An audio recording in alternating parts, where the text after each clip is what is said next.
Olá, pessoal. Olá, pessoal. Boa noite. Tudo bem com vocês? Tô mandando aqui o link para o pessoal ir entrando na live. Tô mandando o link para os amigos de vocês. Conversar um pouquinho sobre medicina da família e comunidade. Área que eu amo muito e que eu quero que cada vez mais pessoas gostem, né?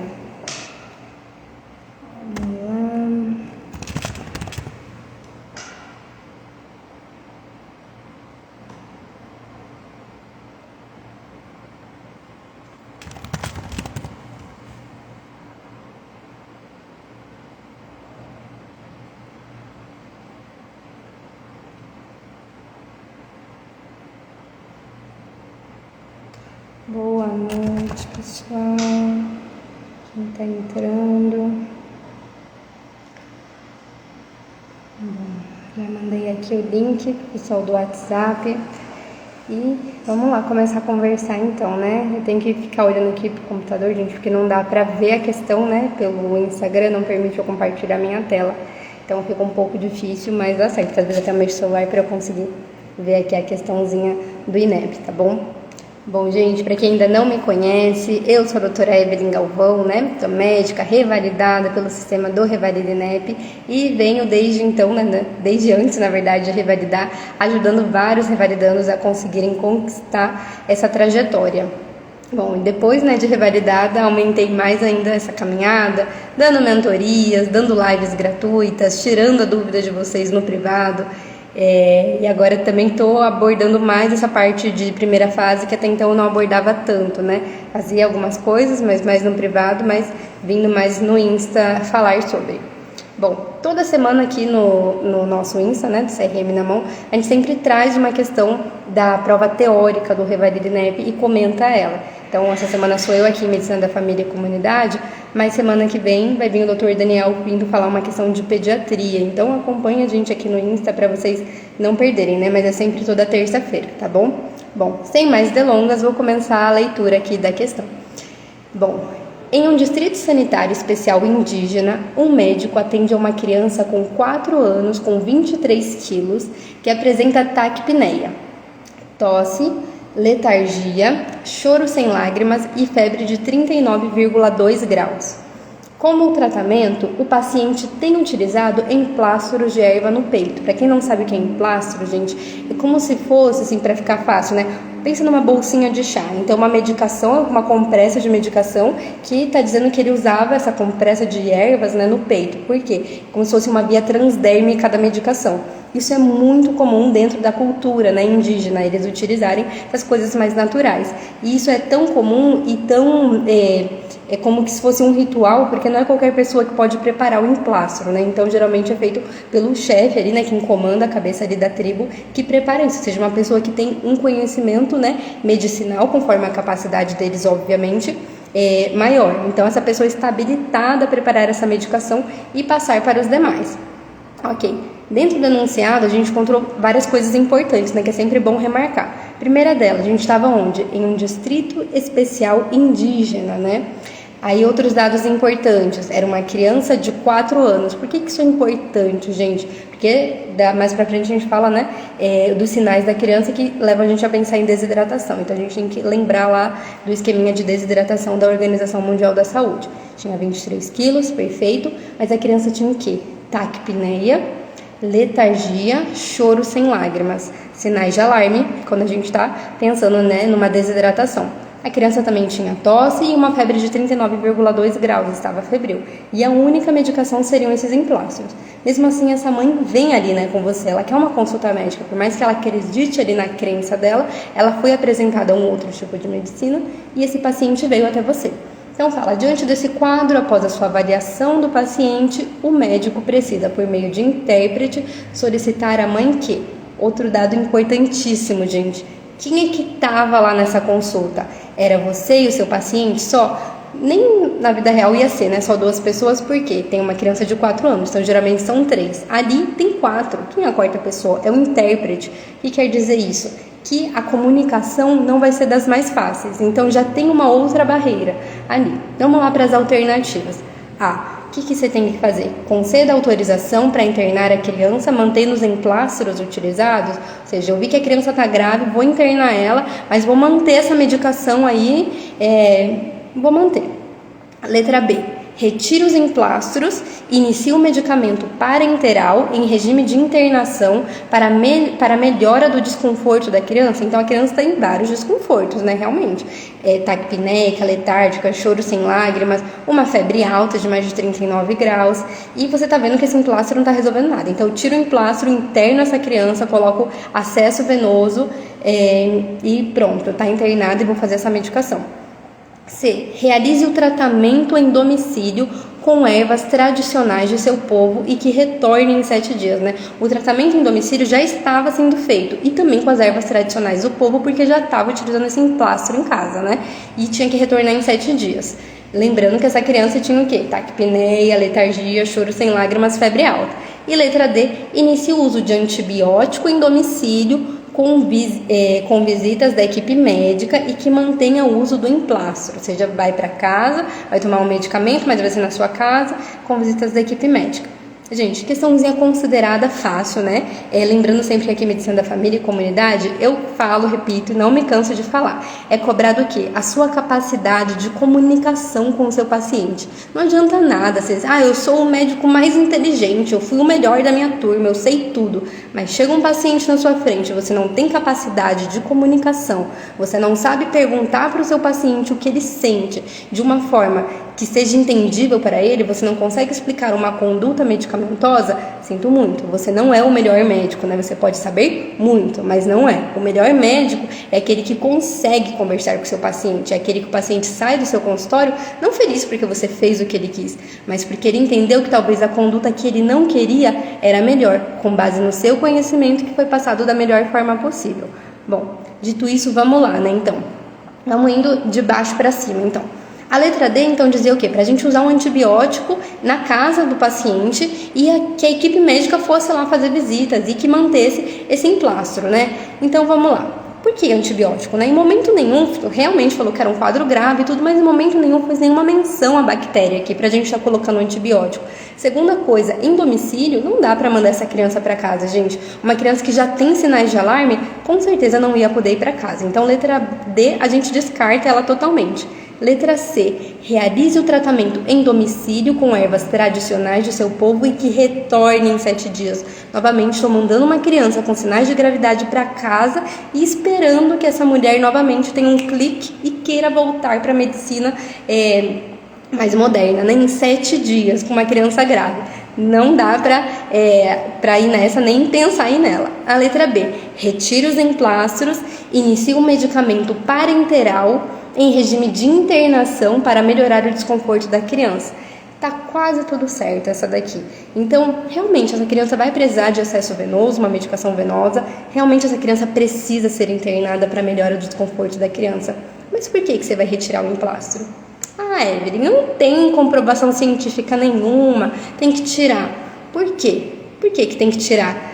Foi comprovado, digamos, né? As vozes do além, digamos que você pensa, não, vou tirar porque foi comprovado que não faz bem. E foi comprovado que faz mal? Isso tá causando mal para a criança? Porque se isso tá causando mal, é uma coisa. Agora, se não tá causando nada, é algo que a mãe vinha acreditando naquilo, mas não tá piorando o quadro da criança, pelo contrário, nem melhora nem piora, não faz nada aquilo ali, por que tirar? Se é algo que vem da crença dessa população. Então já foi uma barreira cultural enorme, isso que vocês têm que entender. Essa pessoa passar dessa medicina que ela acreditava e vir a ter ali a consulta. E aí você desprezar totalmente tudo que ela acredita, com certeza não é a solução. Porque o que a gente tem que buscar, gente, em medicina da família, comunidade, qualquer outra área, é uma boa relação médico-paciente. Então, se essa mulher já deu o primeiro passo, já te procurou, está confiando em você, então permita que ela continue confiando. Óbvio, desde que essa atitude dela não piore o quadro. Então, letra A. Conceda autorização para internar a criança mantendo os emplastros utilizados. A hidratação que aconteceu. Poderia estar mais completa essa questão, né? Essa alternativa poderia, mas acho que foi para confundir mesmo. Então, sim, a criança tem que ser internada e sim, pode manter os emplastros utilizados, gente. Não tem problema nenhum continuar com os emplastros, tá bom? E ali entraria depois a questão mais da nível de hidratação dela, que não foi abordado na questão, acredito que mais nada para dar uma dificuldadinha. Bom, do que eu vim falando aqui, né? Medicina da família e comunidade só fala besteira, é só... o que o pessoal fala pra mim? É só paz e amor, é só flores. Bom, pode ser nas questões, na vida real, eu sempre falo, a unidade básica de saúde, gente, não tem nada de básico. É tiro, porrada e bomba o negócio. E você não tem nada pra se defender, a realidade é essa. Mas o que a gente abordou aqui? O que o Revaridinep quis de você, candidato, aqui? Ele quis que você soubesse os atributos da APS, gente. Quando eu digo a palavra atributos, o que significa um atributo, né? É o dilema. Então, atributos da APS, nossa, que difícil. É o quê? É o dilema da APS. Qual que é o dilema? No que a APS acredita? Primeiramente, vocês têm que lembrar o quê? Que esses atributos, eles se dividem em dois, em atributos essenciais e atributos derivados, tá bom? Então, o derivado veio da onde? De onde derivou? Dos essenciais, né? Então, primeiro foram feitos esses essenciais e ali foi visto o quê? Falta mais. Então, a gente deriva o que mais a gente precisa, ou seja, desse emblema, dessa atenção primária à saúde. Então, isso cai ano sim, ano também, gente. Então, tem que saber. Então, os atributos essenciais, vocês têm que saber. Atenção no primeiro cuidado. O que quer dizer isso? Atenção no primeiro cuidado, imagina, a pessoa chega, digamos essa paciente, rompe qualquer barreira que seja, né, para chegar até você. Nesse primeiro cuidado, a porta não pode estar fechada. A atenção primária da saúde, a porta tem que estar aberta. Então, a pessoa chegou lá para ser atendida no posto de saúde. Não, você não pode falar com o doutor porque você não marcou horário, vai embora. Não é assim que funciona, né? Então, essa pessoa pode nunca mais voltar. Esse Papa Nicolau que ela ia fazer, essa dúvida, esse anticonceptivo que ela ia pegar ali, ela nunca mais vai pegar, vai gerar uma gestação indesejada, vai gerar um aborto clandestino, gera uma morte materna. Ou seja, é um turbilhão de coisas que acontece se a porta inicial estiver fechada. É uma pessoa que começou a assimilar, não recebeu a orientação necessária. Como vai fazer? Vai superlotar os postos, né? A gente tem ali uma triagem. Então, primeira coisa, cheguei lá, alguém tem que me atender, alguém tem que falar comigo. Não é, daqui a 3 meses o médico fala com você. Não, alguém conversa com você. Se for algo que tem que ser rápida a resolução, dependendo da gravidade, essa pessoa recebeu ali um primeiro cuidado, recebeu uma triagem e vai ser encaminhada para uma unidade secundária. Não é algo de tanta urgência, mas seria muito interessante que ela fosse vista por um médico. Ali no meio das consultas desse médico, ele tem sim que atender essa pessoa, ele tem sim que ver essa pessoa para ver o que está acontecendo. Não, é algo super tranquilo, é renovação de receita, mas ainda tem um pouco de medicação em casa, dá para esperar. Ok, vamos reagendar essa pessoa porque hoje o doutor realmente não vai conseguir. Esse tempinho vago nós vamos reservar para caso surja uma emergência que ele precise atender aqui no consultório, tá bem? O outro, atributo essencial vai ser a longitudinalidade. Então, quando eu venho aqui e falo para vocês, gente, temos que garantir uma boa relação médico-paciente, para que serve? Por que eu falo isso? É porque, imagina, quando você vai num médico que você não confia nele, ele fala, você fala, esse cara não sabe bosta nenhuma, não sabe nada de nada.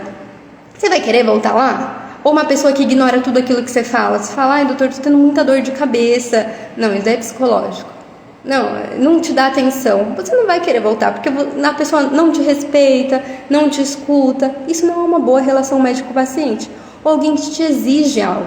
Então você vai lá, às vezes você vem um paciente com obesidade. Você fala, olha, você tem que perder peso, tem que fazer dieta. A gente tem que ser firme com o que tem que falar. Aí o paciente fala, doutora, pra mim é muito difícil largar o pão, acho que eu não vou conseguir.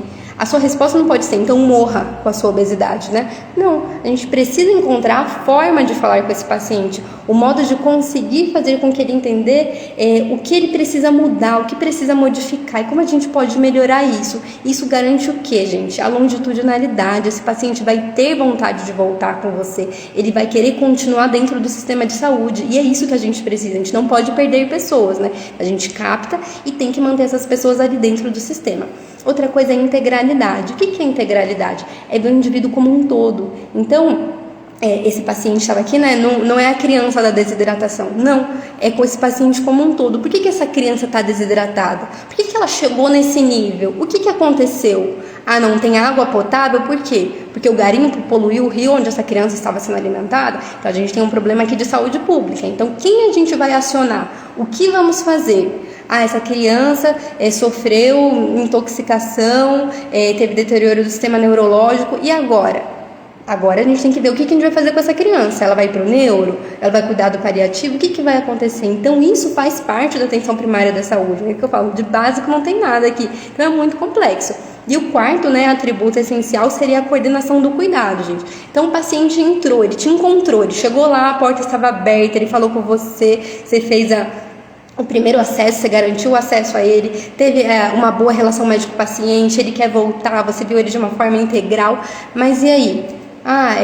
Seu José, o senhor realmente está obeso, hipertenso, o senhor vai no cardiologista. Tchau, até nunca mais. Não, porque quando a gente fala de coordenação do cuidado, vocês têm que lembrar o quê, Dos níveis ali, da atenção primária. Então tem nível primário, secundário, terciário, para onde essa pessoa vai. Lembrem que as portas têm que estar abertas, E essa pessoa pode sim ascender a qualquer um desses níveis, desde que ela seja guiada. Então, dando aqui um exemplo, que me surgiu, o seu José, que tem hipertensão, tem obesidade mal controlada. A primeira consulta dele não vai ser indo diretamente no cardiologista.